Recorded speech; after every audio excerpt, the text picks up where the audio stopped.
Welcome back to the garden. We're over here at the compost bins again. It has now been 19 months since we filled these compost bins. This one I played out of a little bit, and this one I have not. If you'll remember, it was filled heaped over the top when we filled it up. You can see now it has dropped to about this level.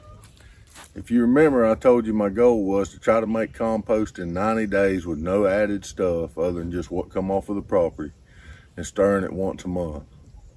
That is not possible with this setup. I do believe if you could come out here and stir it every other week, you could make it in about 120 days, 6 months instead of 3 months. Common person just ain't got time for that. So we're gonna try a different experiment a few people commented on, and I researched that, and I'm gonna do an experiment on that next and see if it works. But today, I thought we would open up this middle bin, screen it. I got a little screen over here I'll show you. We're gonna screen it on and just see how much compost we got out of it. Now, even though it's been 19 months, it had reached this stage in about 8 months, and I just haven't messed with it. I've been busy. It quit dropping and quit breaking down at about a year. 8 months to a year. So let's get over there and open it up.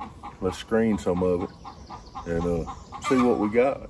This is the screen we'll be using. I'm gonna use most of this out of a 1/2 inch screen.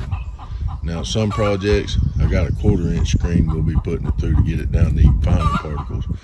Anything that does not break down will stay on the top. Anything bigger than a 1/2 inch, and we'll mix it back into our next test batches. So let's get over here and break this down.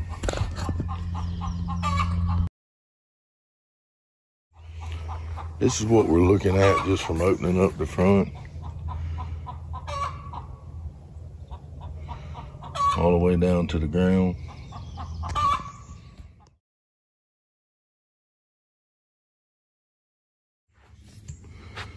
Super dry right now. We have been lacking a lot of rain. That's what I'm pulling out of that bin. You can see what was in it. That was all pine straw, leaves, cuttings from around my yard. So let's bring it over here to the screen pan. I simply just placed a wheelbarrow underneath to catch it. We're gonna shovel right out of here and right into our screen pan. And then our wheelbarrow will catch whatever falls through the screen.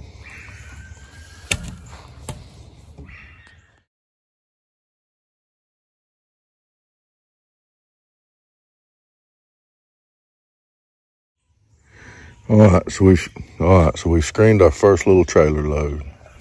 There's what we've got out of it. I'll show you some more in a minute of it. But here's the stuff that came out of that did not break down. That's what we've created.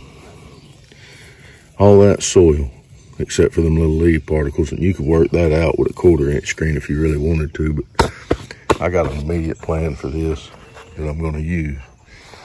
And we've only took 1 trailer load out of that. Now, as I say, you can screen that on down with a 1/4 inch, and I would suggest that if you're gonna use it with your plotted plants and stuff like that. We're gonna do some century plants, so that'll work fine. Let's screen a little more.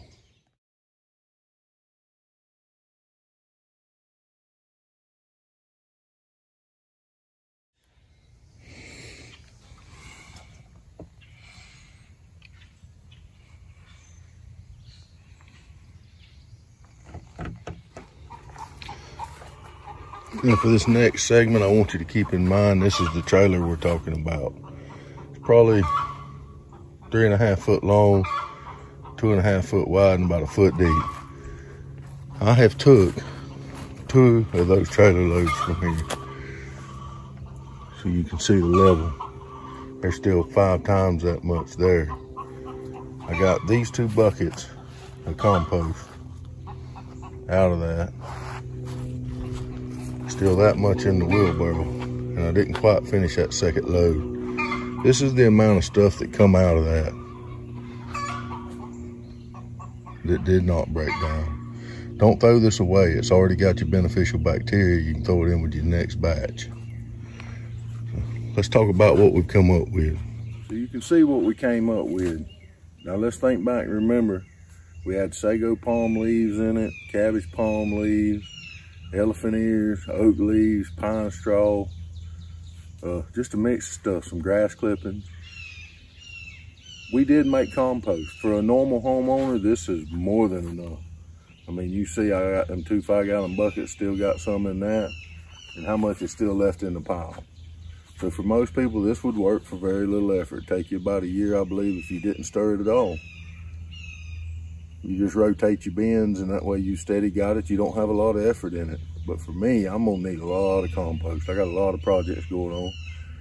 This is not gonna work. So our next experiment, several people mentioned to me about putting tubes in the center down with holes in them to allow more air to get in. We know air is a viable source that's needed for composting. That's the purpose in stirring. So I have some of them tubes, and over the next week or so, we're gonna come back and get with you, and we're gonna refill one of these bins. I'll show you how we're gonna set it up, and we're gonna test that. We're gonna test one with 3 tubes, one with 2 tubes, and one with 1 tube, and see if one works faster than the other. I'm gonna build a lot more compost bins, but before I do, I need to know what I'm building and how I'm building and what's gonna work the best. That's the reason for these experiments. As far as most people, these are more than sufficient. You'll have more compost and you know what to do with here for side dressing, mixing in your soil. It's just not gonna be sufficient for me. I don't exactly have to hit that 90-day mark, but I want it close. I want it close. If I can get it in 6 months, I would be happy, but a year is just not sufficient. I'd have to have too many bins. So I'm gonna come back later and finish screening this. I just wanted to check on it today. Plus I need some compost for some projects that we got going on. I have to build a spot to store this compost once I screen it. So I want you to keep your eye out, because over the next week, we're gonna be doing a video on propagating and separating century agave type plants, which we're gonna use some of this compost. And we're also gonna do a video on replenishing our raised beds that we grow, our agricultural style raised beds. We're gonna add some compost in there and throw in some plants. Anyhow, I appreciate y'all joining me. Hopefully we're back on track now. You know, we've been over kicking it on the Traveler channel. We're gonna keep that going. Our goal is to work in the yard during the week and do some traveling and exploring on the weekend, get back down in them swamps. We're still gonna do some of the museums and all. We wanna get back down in them swamps. I appreciate y'all joining me, and I'll see you next time.